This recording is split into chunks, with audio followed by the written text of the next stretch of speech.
히말라야 등반가 그레그 모텐슨이 쓴 세 잔의 차라는 책을 보면 처음에 함께 차를 마실 때 자네는 이방인일세, 두 번째 차를 마실 때는 영예로운 손님이고 세 번째 차를 마실 때는 가족이 되지. 손님에게는 친절하기는 해도 속내를 잘 드러내지는 않죠. 가족 같은 인연이 되려면 무엇보다 시간이 필요한 것 같습니다. 여기 호락호락하게 이방인을 받아들이지 않는 땅이 있습니다. 바로 남극인데요. 여름과 겨울이 되면 이 남극에 손님이 아니라 가족이 되는 사람이 있습니다. 일명 펭귄 박사, 극지연구소의 선임연구원 이원영 박사를 지금 만나보시죠.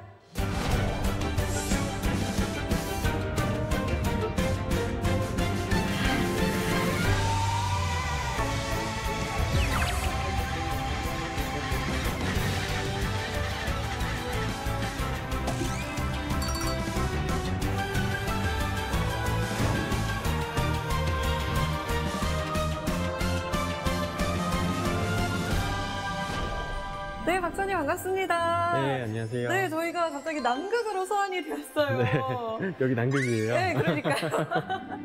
아니, 근데 남극에서 생활을 오래 하시다 보니까 웬만한 추위는 추위 같지 않으실 것 같아요. 그런데 사실 제가 추위를 좀 많이 타는 편이거든요. 아, 정말요? 지금 입이 말이 안 나오네요.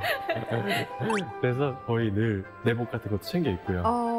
저는 남극에서 생활하신다고 하니까 네. 좀 많이 부러웠던 게 네. 남극엔 눈이 늘 있잖아요. 근데 저희 이번에 눈 구경을 거의 못 했거든요. 남극의 눈은 어떤가요? 막 깨끗하고 막 미세먼지 하나 없고 그런가요? 어떤가요? 네, 그래요. 정말 너무 막 공기가 너무 좋아서 그냥 숨을 정말 크게 들이마시게 되고요. 저도 거기 있을 때 가끔 이렇게 눈을 퍼가지고 네. 물을 끓여서 네. 이렇게 차를 마시기도 했거든요. 아, 눈을 끓여서요, 그냥? 네. 아니면 얼음을 이렇게 캐와서 그 얼음으로 밥을 지어 먹기도 하고. 그만큼 깨끗하다는 거겠죠. 그렇죠. 뭐 전 세계에서 가장 깨끗한 곳이 아무래도 남극이니까요. 네, 남극에는 펭귄이 정말 많잖아요. 요즘 펭수가 인기가 정말 많은데 펭수도 남극의 펭귄이잖아요. 네. 우리 박사님은 좋아하는 펭귄이 따로 있으신가요? 황제 펭귄 가장 좋아하고요. 펭수가 아무래도 황제 펭귄이다 보니까 더 애정이 가는 것 같아요. 그리고 황제 펭귄은 실제로 보면은 네. 정말 위험이 있어요. 걸을 때도 아주 천천히 걷고요. 근엄함과 위험이 느껴지곤 합니다. 그리고 이 얼굴 자체가 워낙 이쁘게 생겨가지고 특히나 황제 펭귄이 살고 있는 그 번식지 주변은 항상 다 얼음으로 뒤덮여 있거든요. 네네. 그래서 하얀 배경에 그 노란 깃털과 그 까만색이 배합된 그 황제 펭귄을 보고 있으면은 여기 지구 맞나? 여기 다른 행성 아닌가? 하는 생각이 들기도 해요. 반할 수밖에 없는 모습이네요. 그렇죠. 자, 그러면 저희가 박사님에게서 펭귄 이야기를 더 많이, 더 깊게 듣고 싶거든요. 스튜디오로 돌아가서 이야기 한번 들어보겠습니다.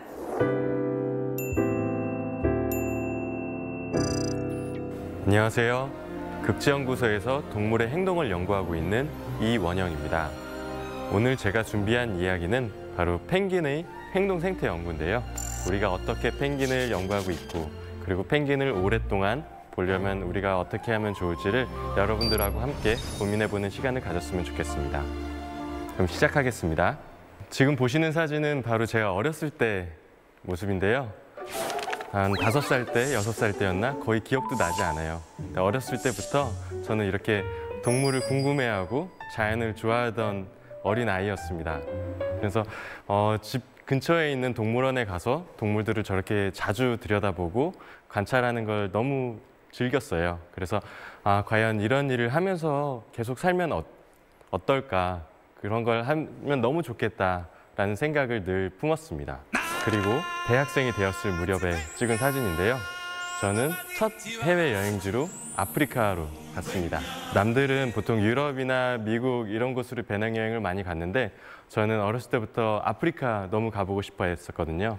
그래서 케냐에 있는 마사이마라 국립공원 그리고 탄자니아에 있는 세렝게티 국립공원으로 향했습니다. 진짜 기린과 누, 홍학대들을 보면서 너무 벅차올랐던 기분이 나요. 그곳에서 캠핑을 하면서 텐트를 치고 잠이 들었는데 뒤쪽에서 하이에나 울음소리가 들리는 거예요. 그런데 그 하이에나 울음소리가 무섭다는 생각과 동시에 정말 짜릿하다. 정말 이곳이 정말 자연이구나. 이런 관찰을 계속하면서 앞으로도 살고 싶다라는 생각이 들었습니다. 그리고 나중에 직업을 선택할 때쯤에는 어렸을 때 생각했던 것처럼 정말 자연 속에서 캠핑을 하는 사람이 되었어요. 지구 반대편, 조금 추운 곳이죠. 남극에서 펭귄을 연구하고 펭귄을 관찰하면서 해마다 겨울이면 남극, 여름에는 북극 이렇게 오가면서 생활을 하고 있습니다. 바로 이곳이 남극 세종과학기지 전경입니다. 여러분들이 생각하는 것보다 굉장히 바다가 맑죠? 이 시기는 바로 남극의 여름이기 때문에 꽤 따뜻한 편이에요. 기온이 영상 2도, 3도까지 올라가고요. 그리고 이 시기에는 바다가 모두 녹습니다. 아주 따뜻한 시기가 되는 거죠. 그럼 이 시기에 맞춰서 남극에도 여러 생명체들이 모여듭니다. 그 중에 하나가 바로 펭귄이고요. 그리고 그 펭귄을 연구하기 위해서 제가 그 시기가 되면 세종과학기지를 방문합니다. 바로 이게 제가 하는 일인데요. 사실 아빠라고는 했지만 조금 못된 아빠라고 할 수 있을 것 같아요. 펭귄을 연구하기 위해서는 사실 어쩔 수 없는 일이긴 한데요.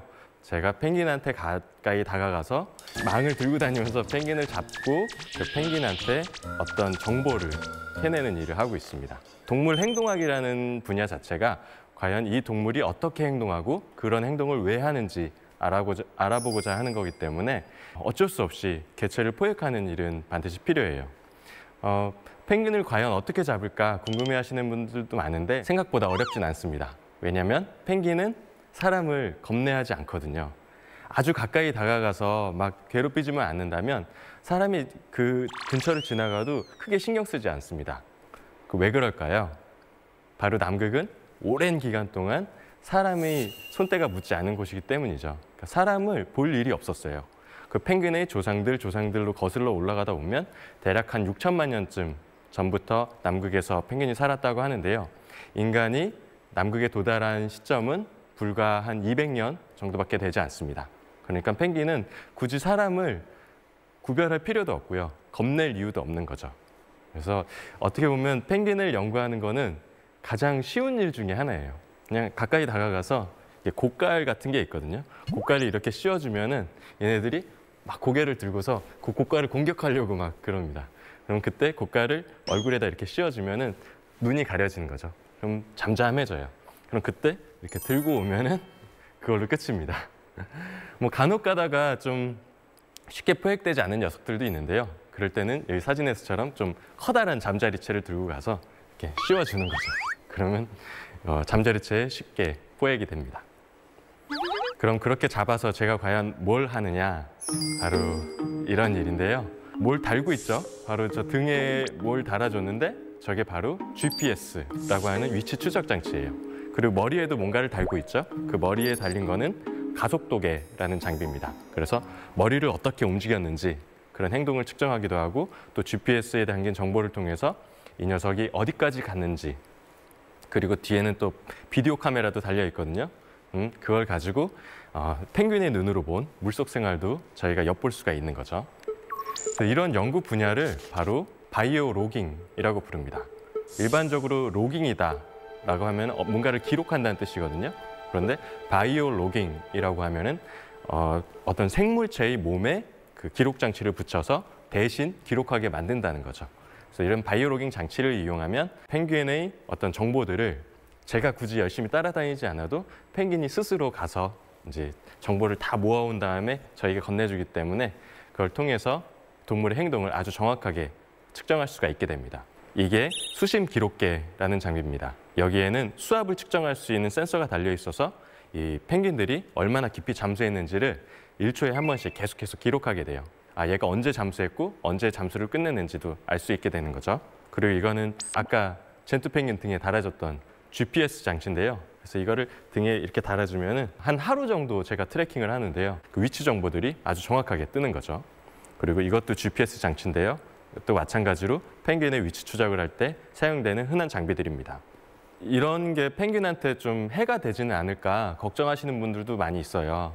하지만 펭귄의 몸집에 비해서는 굉장히 가벼운 장치랍니다. 그러니까 펭귄이 보통 다 크면은 3kg에서 4kg 정도 왔다 갔다 하거든요.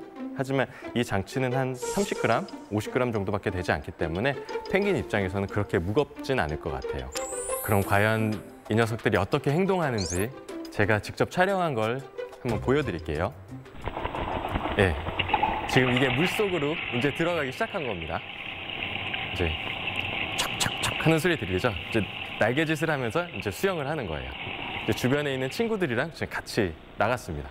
그래서 충분히 먼 바다로 나가서 이제 먹이를 찾은 것 같아요. 그래서 여기에 크릴이 있구나라고 얘네들이 이제 알아낸 거죠. 이제 잠수를 시작합니다. 이때도 척척척 하는 소리 들리죠? 그냥 날개짓을 하면서 들어가는 거예요. 그래서 약 한 40m, 50m 깊이대에서 지금 먹이 활동을 하는 모습인데 이렇게 세로로 검게 보이는 것들이 있는데 저게 전부 다 그 남극 크릴입니다. 크릴은 혼자 다니진 않고요. 저렇게 한 번 있으면 저렇게 떼로 모여 있어요. 그러니까 그걸 찾기 위해서 펭귄들도 같이 잠수했다가 저렇게 친구들이랑 같이 잠수했다가 같이 또 올라오게 돼요. 그래서 저렇게 먹이를 찾으려고 얘네들이 열심히 돌아다니면서 계속해서 사냥을 합니다. 지금 보이는 그래프는 지난 2007년도에 남극 세종과학계지 앞에 살았던 젠투 펭귄에서 얻어진 자료예요. 2007년도 1월 2일 날 이 녀석은 대략 한 오후 5시 넘어서 잠수를 시작했습니다. 그리고 약 50m에서 60m 사이에서 이렇게 움직였고요. 아마 저기서 먹이 활동을 한 것 같아요. 그래서 바텀 듀레이션이라고 하는데 한번 잠수를 해서 평행한 움직임을 저렇게 지그재그로 보이면은 아 여기서 먹이를 먹었구나라고 유추를 할 수 있는 거죠. 그리고 나서 이 녀석은 약 1분 정도 잠수 후에 다시 수면으로 올라왔습니다. 그리고 수면에서 한 30초 정도를 쉬었어요. 그러고 나서 다시 잠수를 시작한 거죠. 그래서 이런 걸 보면서 아 얘네들이 잠수를 몇 번 했구나. 그리고 또 머리 움직임을 아까 본다 그랬잖아요. 머리 움직임을 보면은 크릴을 몇 마리 잡아먹었구나 하는 것까지도 알 수 있어요. 그래서 어디에 가서 무엇을 얼마나 먹었는지를 아주 정확하게 다 측정을 할 수 있게 됩니다. 예전에는 펭귄이 기껏 해봐야 뭐 1, 2km 정도 헤엄치겠지라고 생각했어요. 지금 저희 보이는 바로 섬이 킹조지 섬, 남극 세종과학계지가 있는 곳인데요. 그곳에 있는 펭귄들한테 GPS를 붙여봤더니 최대 60km에서 70km 떨어진 곳까지 헤엄을 쳤다가 다시 돌아오는 걸 확인을 했습니다.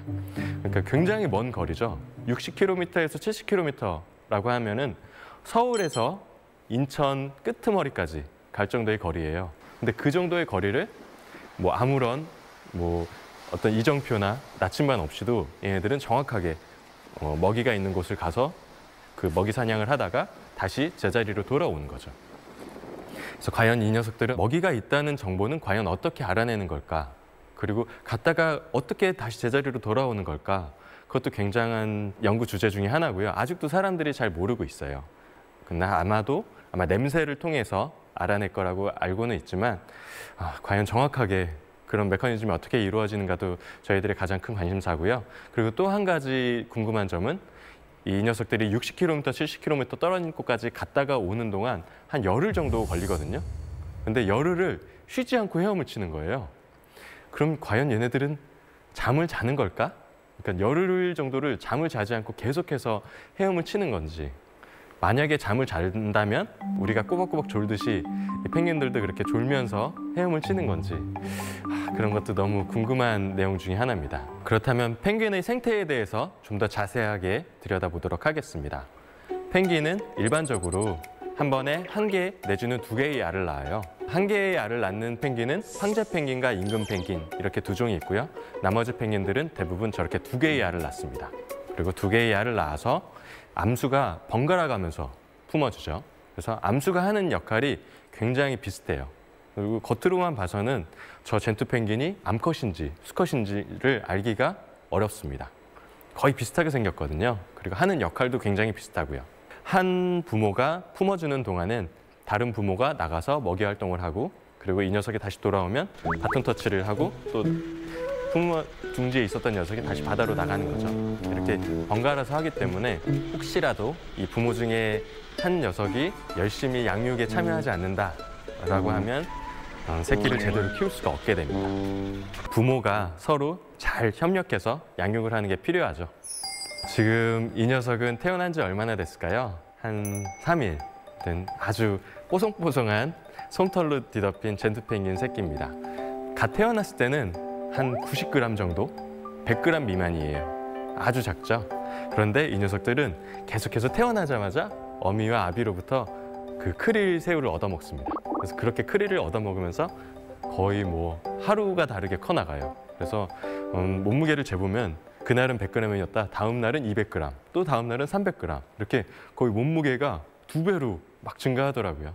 나중에 성장 곡선을 그려보면 이렇게 아주 급격한 수치로 증가하는 걸 알 수 있습니다. 그래서 태어났을 때는 100g이 채 되지 않지만 나중에 30일 정도 지나고 보면 거의 3kg, 4kg 이렇게 아주 배가 불룩 나와서 부모만큼 금방 클 수가 있습니다. 그렇다면 펭귄은 과연 짝을 어떻게 선택할까요? 제가 펭귄의 사랑에 대해서 말씀드릴게요. 이 펭귄도 상대방을 고를 때 외모를 봅니다. 특히 대부분의 동물들이 그러하듯 암컷이 수컷을 선택하는데요. 바로 위에 보이는 사진이 임금 펭귄인데 임금 펭귄의 저 오렌지 빛깔이 아주 선명할수록 암컷의 선택을 잘 받고요. 그리고 아래에 있는 노란 눈 펭귄 같은 경우는 이 노란 눈의 색채가 선명하고 진할수록 상대의 선택을 아주 잘 받는다고 알려져 있습니다. 이런 선명도는 자기의 몸 상태를 나타내는 하나의 지표가 되기도 해요. 지금 이 펭귄이 아주 자기가 몸 상태가 좋다라는 걸 상대에게 알리기 위해서 자기의 어떤 부리의 색깔이나 깃털을 이용할 수도 있는 거죠. 그리고 상대는 그 깃털 색깔이나 부리의 진하고 선명한 정도를 보고서 아, 이 녀석이 정말 좋은 녀석이구나. 나중에 좋은 짝이 될 수 있겠다. 라고 해서 이 녀석들은 그래서 선택받을 확률이 아주 높아지죠. 그러다 보니까 이렇게 인기가 좋은 녀석일수록 아주 다툼이 벌어지기도 해요. 제가 이 펭귄 번식지에서 관찰할 때 실제로 피가 튀기는 듯한 혈투가 벌어지는 걸 본 적이 있는데요. 너무 무서웠어요. 정말 서로 막 부리를 물으면서 막 날개로 때리고 이렇게 싸우더라고요. 저렇게 좋은 짝을 얻기 위해선 싸움이 벌어지기도 합니다. 그러니까 꼭 사람에서만 일어나는 일은 아니에요. 펭귄에서도 일어나는 일이라는 거. 그리고 이렇게 어렵게 짝을 얻었다 하더라도 그 짝과 아주 오랫동안 백년해로하진 않습니다. 펭귄도 이혼을 해요. 그 한 번의 번식 시즌 안에서는 물론 일부 일처제를 유지하지만 그 이듬해가 되었을 때 같은 짝을 고를 확률이 그렇게 높진 않습니다. 황제 펭귄은 이혼율이 대략 85%, 그리고 임금 펭귄은 75%. 제가 주로 연구하고 있는 턱근 펭귄은 이혼율이 대략 한 18%, 그리고 젠투 펭귄은 27%라고 알려져 있고요. 제가 연구하고 있는 개체군에서는 지난해에 대략 이혼율이 50%까지 올라갔어요. 그렇다면 왜 펭귄은 이렇게 이혼을 많이 할까? 그리고 왜 이렇게 종마다 차이가 있을까에 대해서 사람들이 여러 가지 가설을 내놓았는데요. 그중에 가장 지지를 많이 받고 있는 가설 중에 하나는 바로 이게 일종의 적응주의 전략이라는 이야기입니다. 아까 제가 처음에 설명을 드릴 때 펭귄은 부모가 이렇게 동등하게 양육에 참여한다고 말씀드렸잖아요. 그런데 새끼들을 키우는데 너무 많은 노력이 들기 때문에 자기가 노력한 것만큼 상대도 과연 노력을 했을까? 자기가 양육에 조금 참여하고 대신에 상대가 양육을 좀 더 많이 하고 하면은 자기 입장에서는 자기는 에너지를 조금 들이고도 자손들을 많이 낳을 수가 있으니까 더 좋은 전략이 될 수도 있겠죠. 하지만 그런 전략을 하다가는 아무래도 번식 성공률이 좀 떨어질 수밖에 없기 때문에 상대가 그걸 눈치채게 됩니다. 그리고 나서 이 상대는 이듬해 이 양육에 조금 참여했던 녀석을 선택하지 않는 거죠. 그래서 번식 성공률이 좋았던 녀석들에서는 이혼율이 좀 낮았어요. 하지만 번식 성공률이 아주 낮고 새끼들을 잘 키우지 못하는 경우에는 이듬해 이혼율이 아주 높게 나타났습니다. 결국 짝을 선택하는 거는 그렇게 쉽지 않은 일이구나 하는 걸 느낄 수 있었습니다. 그리고 또 펭귄의 인지력에 대해서 궁금해하시는 분들이 많이 있어요. 과연 펭귄이 똑똑하냐? 펭귄 좀 걷는 것도 좀 이상해 보이고 얘네 좀 멍청해 보여 이렇게 생각하시는 분들도 있는데 제가 겪어본 바로는 펭귄은 굉장히 좀 뛰어난 인지력을 갖고 있는 것 같아요. 지금 보여드리는 젠투 펭귄은 제가 도망자 펭귄이라고 이름 붙였던 녀석인데요. 무인 카메라를 설치해놓고 찍은 사진입니다. 왜 이런 무인 카메라까지 설치해놓고 이 도망자를 찍었느냐? 제가 사용하는 바이오로깅 장치를 저 녀석에 이렇게 부착을 해줬었는데 이 녀석이 그게 좀 싫었었나 봐요. 그래서 그 다음에 제가 저 펭귄을 잡으러 갔을 때 이 녀석이 계속해서 도망을 다녔어요. 제가 그 둥지에만 가면 항상 이 녀석이 없는 거예요. 그래서 이 녀석이 죽은 거 아닌가 싶어서 저렇게 무인 카메라를 설치해놨더니 무인 카메라 앞에 가서 저렇게 포즈를 취하고 사진을 찍었더라고요. 그래서 내가 당했구나. 그래서 이 녀석을 제가 거의 한 달 가까이 쫓아다녔습니다. 그 나중에는 정말 멀리서 한 100m 밖에서 저랑 눈이 마주쳤는데 갑자기 저를 딱 보더니 이렇게 뒤돌아서 다시 바다로 막 휙 들어가는 거예요. 그래서 얘는 도저히 안 되겠다. 그래서 어떻게 하면 좋을까 고민을 하다가 펭귄 연구자가 아닌 다른 도둑갈매기 연구자한테 부탁을 했어요. 야, 나는 맨날 가서 제가 나를 알아보는 것 같아. 그러니까 한번 네가 가봐. 이렇게 부탁을 했는데 바로 그날 가서 저 녀석을 잡아왔습니다. 그러니까 아마도 저 도망자 펭귄은 인간 중에서도 이원영이라는 인간을 알아봤던 것 같아요. 그리고 이원영이라는 인간은 좀 피해야 되는 인간 이렇게 생각했던 것 같고요. 제 친구가 대신 갔을 때는 저 인간은 처음 보는데 하고 경계심을 좀 누그러뜨린 게 아닐까 하고 생각이 듭니다. 인간을 개체 수준에서 인지한다는 게 사실 쉬운 일은 아닌데 펭귄은 그걸 해냈습니다. 반대로 생각해보면 저는 사실 펭귄을 잘 구분하지 못했어요. 지금 제가 뭐 도망자 펭귄이다 이렇게 이름을 붙였지만 나중에 저 펭귄을 다시 제가 봤을 때는 아마도 알아보지 못할 것 같아요. 그냥 다 똑같이 생겼거든요. 그래서 그 똑같이 생긴 녀석들 중에서도 한 개체, 특정 개체를 알아본다는 건 뛰어난 능력이 필요한 그런 거죠. 그리고 펭귄이 똑똑할 뿐만 아니라 호기심도 굉장히 많은데요. 제가 앞서서 펭귄은 사람을 그렇게 겁내지 않는다고 말씀드렸잖아요. 얘네들은 가끔 먼저 사람한테 다가와서 호기심을 보이기도 합니다. 그 영상을 한번 보여드릴게요. 지금 이 영상은 아주 어린 젠투 펭귄이 사람들한테 다가와서 이렇게 호기심을 보이는 모습인데요. 아마도 이 녀석들은 태어난 지 이제 한 달쯤 넘었을까요? 마치 사람들한테 다가와서 먹이를 달라는 듯이 저렇게 막 조르더라고요. 그리고 이렇게 사람들이 이렇게 손을 이렇게 흔들면은 그걸 또 이렇게 보고 같이 고개를 이렇게 돌리기도 하고요. 그리고 뭔가 반짝이는 물체를 보면은 저렇게 가까이 와서 정말 품에 안길 듯이 이렇게 가까이 왔습니다. 하지만 연구자들이 먼저 다가가진 않아요. 동물 윤리를 지키기 위해서 저희들이 먼저 다가가진 않지만 가끔가다 저렇게 운 좋게도 연구자들한테 먼저 다가오는 녀석들도 있습니다. 저런 모습을 볼 때면 저도 모르게 막 마음이 연구자가 아니라 그냥 펭귄을 좋아하는 하나의 펭귄 덕후처럼 돼가지고 이렇게 저도 모르게 막 마음이 막 가더라고요. 그리고 어떤 녀석들은 마치 물속에서 헤엄을 치다가도 저한테 가까이 다가오곤 했는데요. 그래서 한 번은 아델리 펭귄을 관찰하기 위해서 이제 바다 얼음 근처에서 이렇게 보고 있었는데 갑자기 이 녀석이 헤엄을 치다 말고 제 앞으로 와서 너 뭐야? 이런 표정으로 이렇게 다가오더라고요. 그래서 저도 모르게 막 뒷걸음질 치고 막 그랬는데 아마도 이 펭귄은 물 밖에 있는 인간을 봤던 것 같아요. 그래서 헤엄치다가도 물 밖에 있는 인간을 보고 쟤 뭐지? 하고 저렇게 가까이 다가온 게 아닌가 싶었습니다. 그래서 얘네들은 헤엄치면서도 물 밖을 잘 볼 수가 있고요. 그리고 뭔가 좀 이상한 물체가 나타났다라고 하면 일단은 가서 저렇게 확인을 해보는 것 같습니다. 하지만 이렇게 귀엽고 예쁜 펭귄들이 지금 그렇게 남극에서 잘 살고 있지는 않아요. 남극에 있는 빙하들이 빠르게 녹고 있기 때문에 펭귄은 저렇게 마치 섬에 갇힌 것처럼 큰 위기에 처해 있는 상태입니다. 제가 연구하고 있는 남극 세종과학기지는 남극에서도 남극 반도 이렇게 조그맣게 튀어나와 있는 끄트머리에 있는데요. 바로 이곳이 남극에서도 온난화가 가장 빠르게 진행되고 있는 곳입니다. 미국에 있는 파머 기지에서 오랫동안 그 연구를 해본 결과를 종합해 보면 이곳에서는 얼음이 어는 일수가 해마다 빠르게 감소를 하고 있어요. 그래서 우리가 실제로 중위도 지역에서 느끼는 것보다 한국에서 느끼는 것보다도 남극에서는 그 속도가 정말 빠릅니다. 한 해 한 해가 다를 정도죠.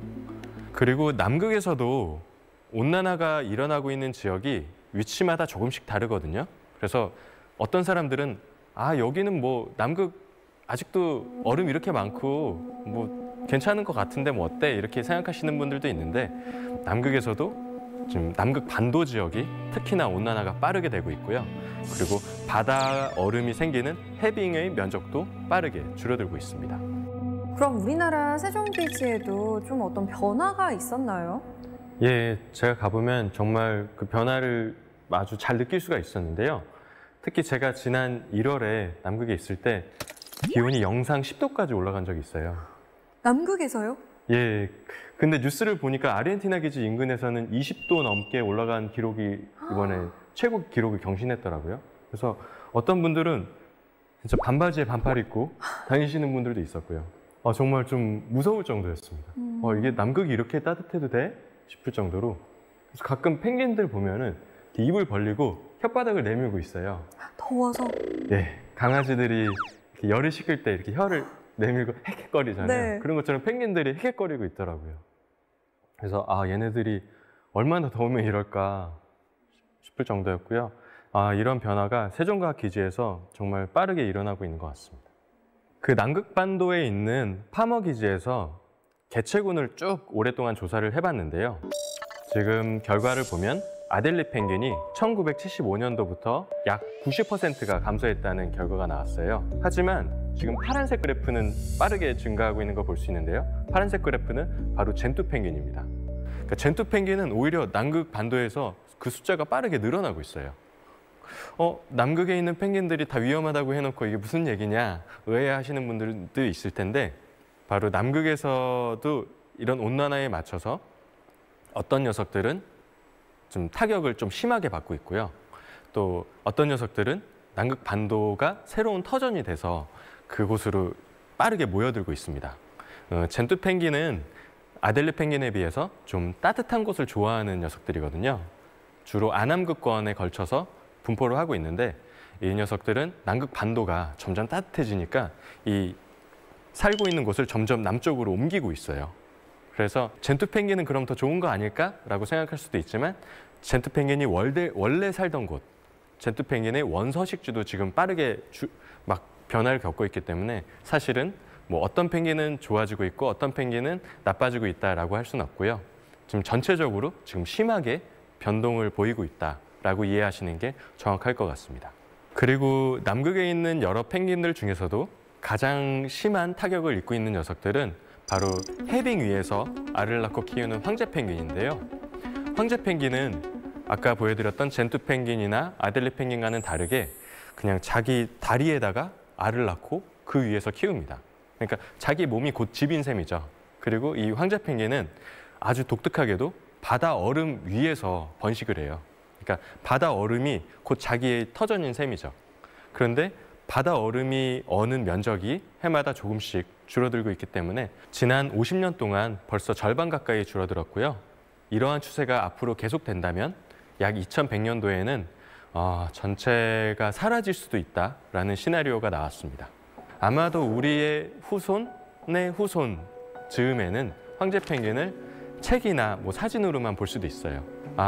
옛날에 저런 새가 있었지, 남극에 저런 펭귄이 있었대, 이렇게 이야기만 하고 구전되어서 전해 내려올 수도 있습니다. 세종과학기지 근처에서는 제가 직접 눈으로 그 빙하가 소멸하는 걸 확인할 수도 있었는데요. 바로 이곳은 포터소만이라는 지역입니다. 빨간색으로 표시된 곳은 불과 한 몇 년 전까지만 하더라도 다 빙하로 덮여있던 지역이에요. 그런데 이 지역이 최근 몇 년 동안 빠르게 녹고 있거든요. 그래서 이 지역이 전부 다 육지로 바뀌었습니다. 과연 이 속도가 얼마나 빠를까? 제가 위성사진으로 분석을 해봤는데요. 지난 1989년도부터 이제까지 위성사진을 보면 빙하 라인이 지금 뒤로 점점 빠르게 후퇴하고 있다는 걸 알 수 있었어요. 1년에 약 10m 정도더라고요. 그러니까 제가 남극에서 이제 연구를 한 지 한 6년 정도 됐는데 벌써 그 사이에 60m 정도가 뒤로 물러나 있습니다. 그러니까 가보면은 예전에 여기 얼음이었는데 다 어디 갔지? 하면서 이곳은 다 육지로 바뀌어져 있는 거예요. 그리고 이렇게 드러난 육지에 다른 새가 와서 둥지를 틀고 이제 자기의 보금자리를 만들었습니다. 그 중에 하나가 바로 남방 큰 제갈매기 핑기네이라고 하는 새인데 이 녀석들도 좀 따뜻한 곳을 원래 좋아하는 녀석들이에요.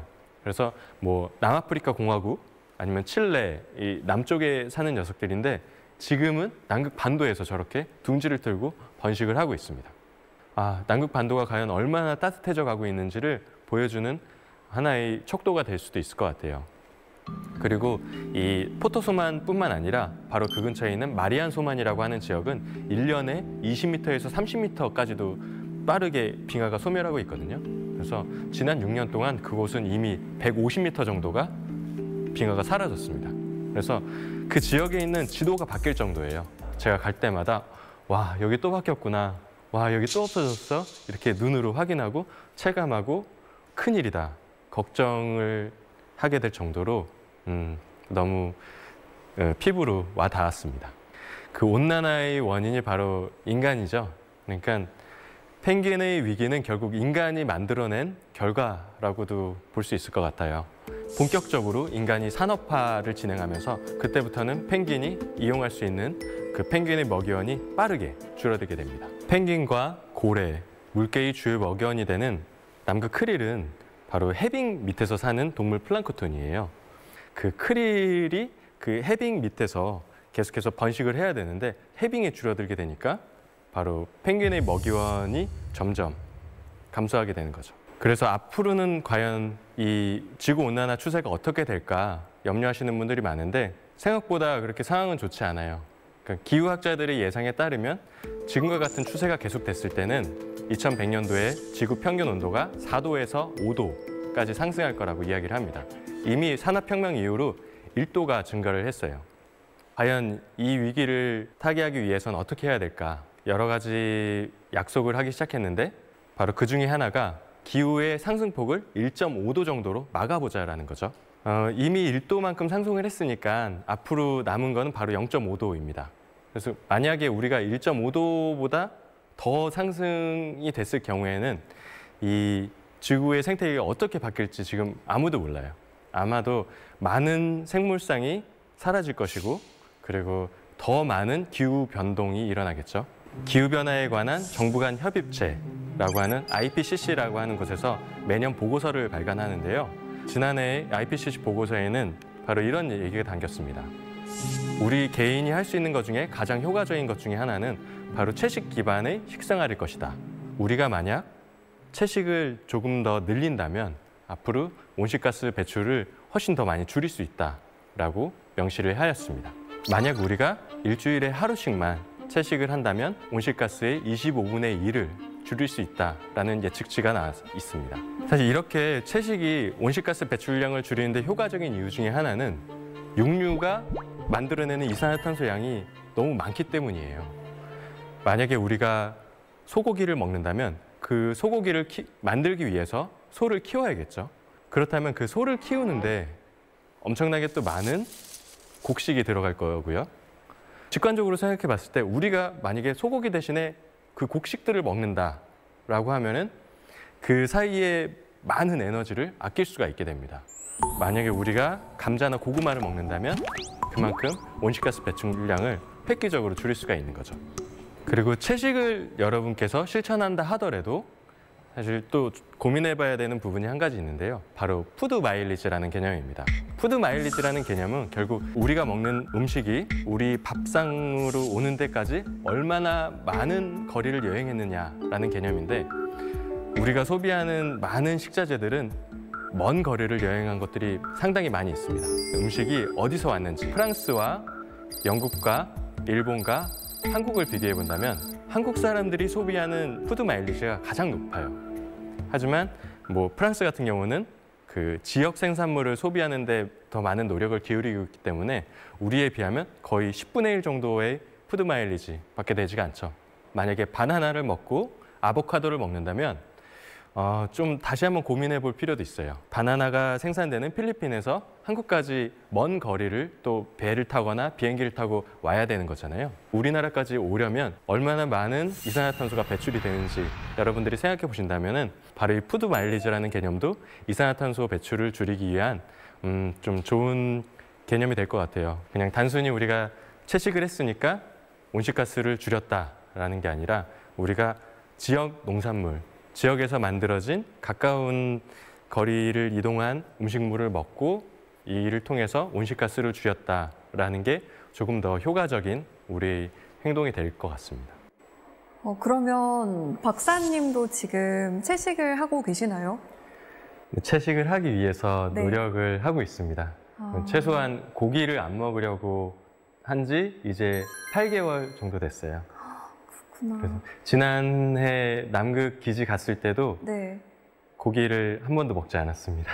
아무래도 지구 온난화와 관련된 문제가 남극에 있으시다 보니까 더 피부에 와닿으실 것 같아요. 예, 그렇죠. 그리고 펭귄을 연구하는 입장에서 저는 펭귄을 어떻게 하면 지킬 수 있을까를 늘 고민하게 되거든요. 혹시 4월 25일이 무슨 날인지 아세요? 아니요, 무슨 날인가요? 4월 25일은 바로 세계 펭귄의 날, 월드 펭귄 데이입니다. 말 그대로 펭귄을 기념하자는 날인데요. 4월 25일로 제정된 이유는 바로 4월 25일 즈음에 펭귄이 이동을 시작한다라고 해서 과학자들이 저 날을 좀 기념했으면 좋겠다라고 제안해서 날이 지정이 되었고요. 사실 펭귄 한 마리를 살리자, 펭귄 한 종을 우리가 살리자라는 이야기는 아니에요. 결국 펭귄을 살리려면 지구 온난화의 속도를 늦춰야 하고 그리고 이산화탄소를 비롯한 온난화 가스 배출량을 저감시켜야 되거든요. 그래서 결국 지구의 평균 온도를 낮추자라는 건데 그로 인해서 아마 펭귄도 살릴 수 있고 우리가 잘 모르는 다른 우리 주변에 있는 다른 새들도 살릴 수 있고 다른 곤충도 살릴 수 있고 하는 거죠. 그래서 펭귄의 날을 기념하자라는 얘기는 사실 펭귄을 일종의 지표종으로서 저희가 그냥 이렇게 내세우는 거예요. 사실 그 이면에는 정말 지구를 살려야 되고 더 많은 동물들, 식물들 그리고 더 나아가서는 인간을 살리자라는 이야기라는 점을 꼭 기억해 주셨으면 합니다. 과연 우리가 기후온난화 멈추기 위해서 과연 무엇을 할 수 있을지 정부의 노력, 국가 간의 약속 다 필요하겠지만 우리 개개인의 노력 어떤 게 있을 수 있을지 잘 고민해 봤으면 좋겠습니다. 그리고 여러분들이 이 위기의 심각성을 조금이라도 더 알아주셨으면 좋겠어요. 그럼 이것으로 제 강의를 마치겠습니다. 들어주셔서 감사합니다.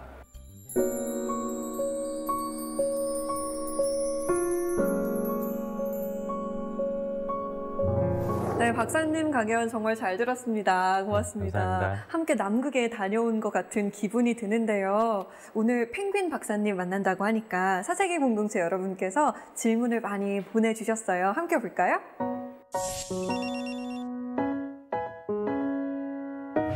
펭귄 박사님, 펭귄은 날개가 있는데 왜 못 날아요?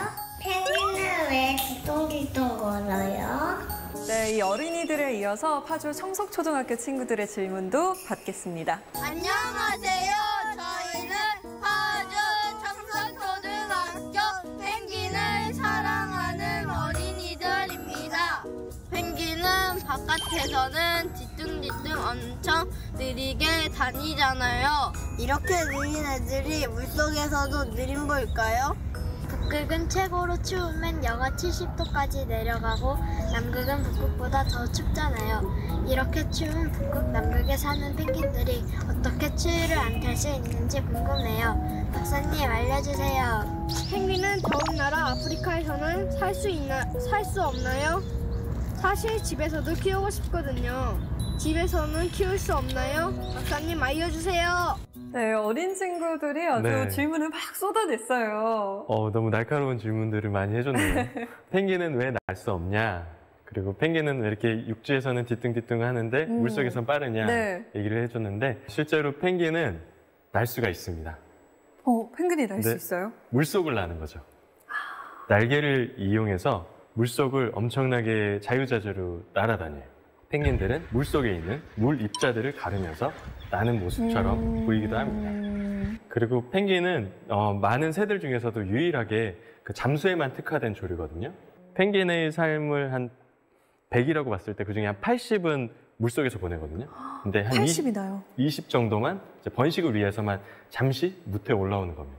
아마 그렇기 때문에 물 밖으로 나왔을 때는 그렇게 자유롭진 않은 것 같아요. 그리고 한 친구가 펭귄은 추운 곳에서 어떻게 잘 살 수가 있냐, 그리고 뭐 따뜻한 곳은 없냐 이렇게 질문을 해줬는데 추운 곳에서 잘 살 수 있는 비결이 있어요. 얘네들은 아주 두꺼운 지방층으로 된 옷을 입고 있습니다. 그래서 열이 잘 빠져나가지 않는 거죠. 네. 그리고 깃털도 방수 깃털로 다 돼 있어서요. 아주 차가운 물속을 헤엄쳐 다녀도 이게 살 속으로 깊이 파고들질 않아요. 약간 이중으로 된 깃털인데요. 네. 겉에는 물과의 접촉을 차단하고요. 그리고 안쪽에 층이 하나 더 있습니다. 따뜻한 공기층이 있어서 이걸 통해서 마치 우리가 이제 오리털 파카를 입고 있는 것처럼 이 녀석들도 아주 두툼하고 아주 질 좋은 방수복을 입고 생활을 하는 거죠. 그리고 또 따뜻한 곳에 가도 사실 펭귄들이 있어요. 남아프리카 공화국 케이프타운에 가면은 펭귄들을 볼 수가 있는데요. 적도 부근에도 있어요. 갈라파고스에 가면은 갈라파고스 펭귄이라는 녀석들이 있는데 얘네들은 20도가 넘는 그런 따뜻한 지역에서 생활을 합니다. 그래서 얘네들은 남극에 있는 펭귄들하고는 조금 달라요. 깃털이나 그 지방층의 정도가 남극과는 확실히 차이가 있고요. 이제 굴을 파고 살아갑니다. 둥지를 지을 때 이렇게 땅굴을 파고요. 네. 그 굴 속에 들어가서 새끼를 낳고 키우고 그러는 거죠. 남극에 있는 펭귄과는 전혀 다르네요. 네, 맞습니다. 자, 이번에는 서울 구로구에서 김혜원 씨가 보내주신 영상입니다. 퍼스트 펭귄이라고 무리 중에 가장 처음으로 바다에 뛰어드는 펭귄이 있다고 들었는데 퍼스트 펭귄은 펭귄의 성격에 따라서 정해지는 건가요? 퍼스트 펭귄, 이분 뭘 좀 아시는 분이에요. 전문 용어 나왔거든요. 네. 레밍 같은 동물도 절벽 네. 위에서 한 마리가 뛰어내리면 다음 마리들이 막 뛰어내리잖아요. 펭귄도 좀 그런가요? 정답부터 말씀드리자면 네. 아닙니다. 아니에요. 사실 퍼스트 펭귄과 그 레밍의 이 이야기가 네. 사실은 좀 잘못 와전되어서 사람들이 오해하고 있는 개념인데요. 네. 먼저 들어간 펭귄은 죽을 확률이 가장 높습니다. 퍼스트 펭귄은 보통 사람들이 이야기할 때 경영 쪽에서 용기 있게 스타트업을 해야 된다. 네네네. 이야기할 때 가장 많이 비유를 쓰잖아요. 맞아요. 근데 가장 먼저 들어간 펭귄은 그 포식자한테 가장 먼저 잡아먹힐 가능성이 있는 거죠. 그래서 아까 뭐 성격에 따라서 다르냐 이렇게 얘기를 해줬는데 사실 그 펭귄은 가장 운이 없고 가장 힘이 없는 녀석일 가능성이 아주 높아요. 아, 무리해서 등 네. 떠밀려서 나갈 수도 네, 있네요. 그렇죠. 그 얘네들이 실제로 물에 들어갈 때 잘 보면은 자기네들끼리 이렇게 툭툭 쳐요. 그러다가 이렇게 너무 너가 여기가 먼저다, 이런 얼음이 느낌이에요? 꽉 차게 되면은 네. 그러다 한 애가 툭 들어가면은 그때 우다다다닥 하면서 다 들어가는 거죠. 아. 그렇기 때문에 퍼스트 펭귄은 사실 용기와 도전의 대명사처럼 알려져 있지만 실제 자연에서는 좀 운이 없는. 운이 없는 그런 녀석이라는 거. 완전 반대네요. 네. 자, 마지막 부산에서 김소리 씨가 보내주신 질문입니다. 펭귄과 소리를 통해 의사소통도 시도하신다고 책에서 보았습니다. 예를 들어 어떤 의사소통이 있는지 보여주실 수 있나요? 펭귄과 네. 의사소통할 수 있는 방법이 있으시다고요? 네, 펭귄들이 내는 소리를 제가 몇 번 따라해 본 적이 있어요. 젠투 펭귄이 내는 소리가 따로 있거든요. 네. 어떤 소리가요? 둥지에서 짝을 부를 때 내는 소리인데요. 네. 이렇게 고개를 길게 뻗고 웽, 웽 이렇게 소리를 냅니다. 마치 이게 네. 관악기를 부는 것처럼 낸다고 해서 트럼펫팅이라고 불러요. 아, 트럼펫팅. 트럼펫을 불듯이 네. 소리를 낸다. 그러면은 너무 시끄럽고요. 굉장히 클 것 같은데요, 그 소리가? 네, 그 소리가 아주 멀리까지 뻗어나갑니다. 그러니까 멀리 나갔던 짝이 너 이렇게 왜 안 와? 빨리 와서 새끼 품어. 나도 이제 빨리 나가야 돼. 나 배고파. 이렇게 얘기할 때 그런 소리를 내는 것 같아요. 근데 박사님이 그 앞에서 그 소리를 내면 애들이 좀 혼란스러워할 것 같은데요? 아, 신경도 안 쓰더라고요. 아, 신경 안 써요. 아마도 안 비슷해서 그런가? 네, 쟤 뭐야 이랬던 것 같아요. 그 펭귄들도 보면은 같은 젠투 펭귄이라고 하더라도 개체마다 소리의 그 높낮이가 좀 다르거든요. 그러니까 아마 그걸 통해서 얘네들도 저게 누가 낸 소리다라는 걸 아는 것 같아요. 내 짝이 낸 소리인지 아닌지 단번에 알 수 있는 거군요. 네, 그렇죠. 그리고 또 펭귄이 먼 바다로 나갔을 때 이렇게 혼자서 먹이 찾기가 힘들잖아요. 네. 그래서 막 혼자서 돌아다니다 먹이를 잘 못 찾으면은 수면에서 가끔 혼자 소리를 냅니다. 와! 와! 뭐 이런 소리를 내요. 약간 오리 같은데요? 네. 그래서 저도 처음에 이 소리를 듣고 이거 뭐야? 이게 펭귄 맞아? 네. 이랬었는데 그런 소리가 나고 나면 한 1분 이내로 다른 개체들이 어디선가 나타나더라고요. 그래서 그 다음에 다른 친구들을 만나면은 한쪽 방향으로 빠른 속도로 이동을 했습니다. 그래서 이거를 제가 과학 저널에 이렇게 발표한 적도 있는데 네. 아마도 펭귄들이 먼 바다로 나갔을 때 먹이를 찾으러 돌아다니거나 할 때 서로 어떤 접촉음, 컨택트 콜로서 그런 소리를 내는 게 아닐까 싶어요.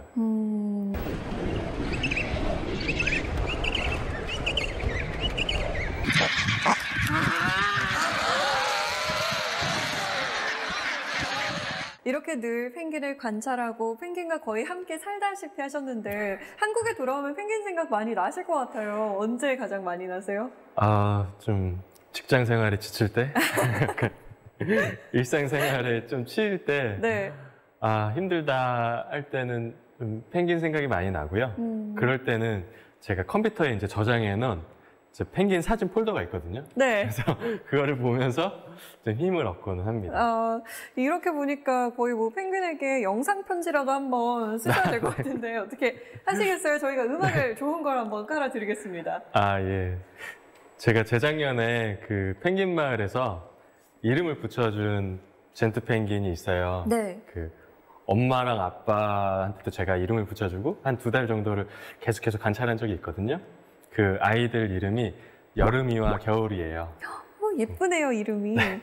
걔네들한테 한번 영상 편지 해보겠습니다. 좋습니다. 여름이와 겨울이에게. 네.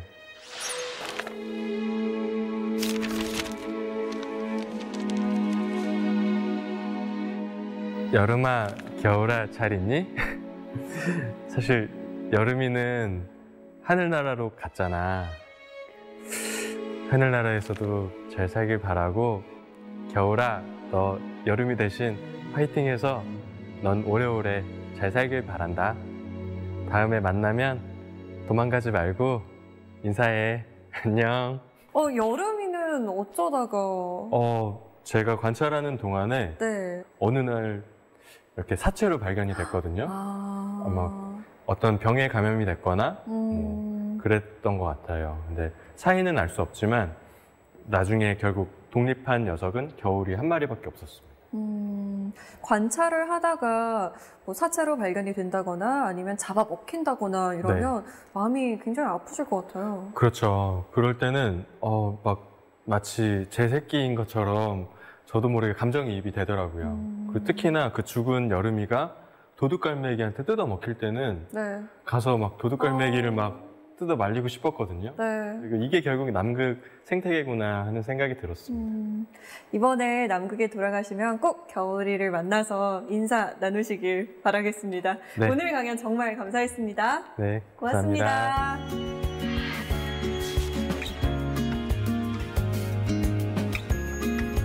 두려움은 적게, 희망은 많이. 푸념은 적게, 호흡은 많이. 미움은 적게, 사랑은 많이 하라. 그러면 세상의 모든 좋은 것이 당신의 것이다. 스웨덴의 속담이라고 합니다. 하나같이 지키기 쉬울 것 같으면서도 정말 어려운 일들이죠. 그래도 세상 모든 좋은 것을 공짜로 누릴 수 있다고 하는데 푸념하고 싶고 불만이 생길 때마다 호흡을 한번 가다듬고 이 속담을 생각해보면 어떨까요? 사세계 공동체 수미다. 다음 시간에 찾아오겠습니다. 고맙습니다. January 1st, 2018 I'm writing you now Annika Norlin from the remnants of a New Year's Eve The fog that slithers through the streets I'm trying to remember how